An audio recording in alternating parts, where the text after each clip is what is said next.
Jadi, kita perkenalan dulu ya. Sebelumnya, saya Iftitah Nora Azahra, dan kali ini kita akan membahas tentang eee, tempat planet kita berada atau yang kita kenal dengan sistem tata surya. Nah, sebelumnya teman-teman ada yang tahu nggak nih kita ada di planet apa? Betul, kita ada di planet Bumi. Nah, pada video kali ini kita akan membahas tentang sistem tata surya dengan rotasi bumi dan revolusi bumi.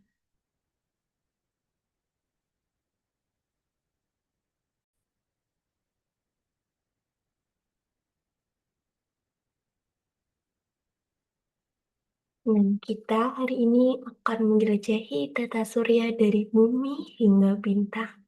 Nah, yuk kita jalan-jalan ke luar angkasa.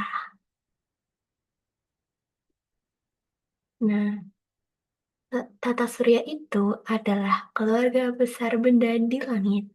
Nah, pusatnya ada di matahari, dan semua benda lain bergerak mengelilinginya. Anggotanya ada planet, satelit, asteroid, komet, meteor, dan debu kosmik. Nah, ibaratnya itu matahari itu ayah yang besar dan kuat. Planet tetap benda lain yang berputar di sekelilingnya seperti anak-anak yang main. Nah, tata surya terbentuk sekitar 4,6 miliar tahun lalu. Semua benda langit terikat oleh gaya gravitasi matahari. Planet bergerak di jalurnya masing-masing yang disebut orbit. Nah, bayangkan seperti wahana komedi putar di pasar malam. Tiap kursi punya lintasan sendiri dan tidak saling bertabrakan. Nah, selanjutnya ada yang namanya gerhana bulan. Gerhana bulan terjadi ketika bumi berada di antara matahari dan bulan. Nah, bayangan bumi menutupi bulan. Bulan terlihat gelap atau merah. Fenomena ini sering disebut bulan merah darah. Nah, bisa dilihat dengan mata telanjang, aman tanpa alat. Nah, yang selanjutnya adalah gerhana matahari. Gerhana matahari terjadi saat bulan berada di antara matahari dan bumi. Bayangan bulan menutupi sebagian ataupun seluruh matahari. Terlihat matahari seperti cincin api atau gelap total. Jangan melihat langsung tapi gunakan kacamata khusus agar aman. Yang selanjutnya adalah rotasi bumi.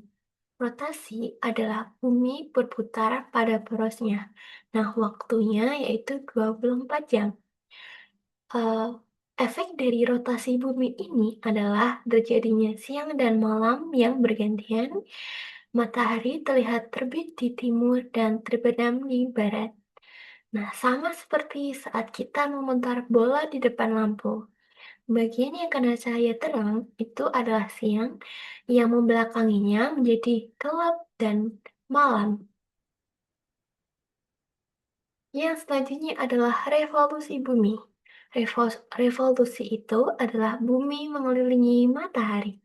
Waktunya itu 365 hari, atau yang bisa kita kenal adalah 1 tahun. Nah, akibat dari revolusi bumi ini adalah terjadinya pergantian musim dari kemarau ke hujan, dari hujan ke kemarau lagi. Nah, yang lainnya yaitu adanya perbedaan panjang siang dan malam di beberapa wilayah bumi. Misal di Indonesia jam 7, di wilayah lainnya bisa di jam 9 ataupun di jam 10. Karena revolusi bumi ini, makanya ada musim hujan, panas, semi, dan dingin di beberapa negara. Nah, selanjutnya adalah planet dalam tata surya. Ada 8 planet yang dibagi menjadi dua bagian, yaitu planet dalam atau terestrial yaitu Merkurius, Venus, Bumi, dan Mars. Yang kedua adalah planet luar atau raksasa. Anggotanya ada Jupiter, Saturnus, Uranus, dan Neptunus. Kalau kita mau menghafalkan, kita tinggal menghafalkan bagian bawah ya, yaitu Meve, Buma, Jusaurne, yaitu Merkurius, Venus, Bumi, Mars, Jupiter, Saturnus, Uranus, dan Neptunus. Nah, yang selanjutnya ada satelit dan benda langit lainnya. Satelit alami yang bisa kita sebut dengan bulan. Nah, yang selanjutnya ada asteroid. Asteroid itu bongkahan batu raksasa yang mengorbit matahari. Lalu selanjutnya adalah meteor. Meteor adalah batu kecil yang jatuh ke atmosfer bumi, sering disebut dengan bintang jatuh. Lalu yang terakhir adalah komet. Komet itu benda es yang punya ekor bercahaya. Nah, itu tadi pembahasan tentang tata surya kita. Tata surya itu ibarat punggung besar di alam semesta. Kita, manusia di bumi, adalah bagian kecil tapi penting dari sistem itu. Mari belajar lebih banyak, siapa tahu kita bisa jadi astronot atau ilmuwan luar angkasa. Nah, sekian dari video saya kali ini. Terima kasih dan sampai jumpa.